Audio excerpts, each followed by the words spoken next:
বাড়িতে পুরো প্যান্ডেল তৈরি হয়েছে দেখো। এই রোদে পুরো অবস্থা খারাপ হয়ে যাচ্ছে, রোদের জ্বালায় থাকতে পারছি না, তাই বাড়িতে প্যান্ডেল তৈরি করেছি, চারিদিক থেকে শুধু ঘিরে দেওয়া হচ্ছে। কি করবো গাইস, পাগল হয়ে যাচ্ছি রোদে, কি গরম লাগছে। একবার স্নান করেছি, পাচ্ছি না, আবার স্নান করতে হবে। বাবা বাবা কি সুন্দর লাগছে দেখো। ওদিকে গিট দিয়ে দিয়েছে তো, ওই গিটটা ওদিকে গিট দিয়ে দিয়েছি, বল দিয়ে একটা এলো তো কি ওদিকটা খুলে কি গরম, কি গরম। এখন সবই চলছে, রোদকে আটকানোর প্রচেষ্টা চলছে বাড়িতে, রোদকে আটকানোর কাজ চলছে।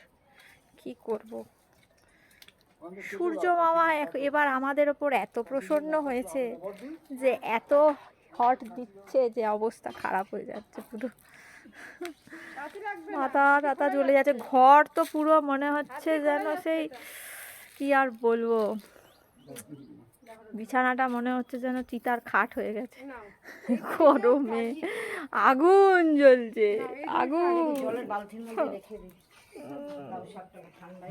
আমি স্নান করতে যাব আবার। আমার কুমড়ো গাছ হয়েছিল, কুমড়ো গাছটা পুরো জ্বলে গেছে রোদের জ্বালা। দেখো গাই, চোখ মুখ পুরো ঢুকে গেছে। তুমি ওদিকে চান করবো, এবার চান করবো, জল ঢালবো, জল 1 বালতি জল দেবো, নিচে ঢালবো।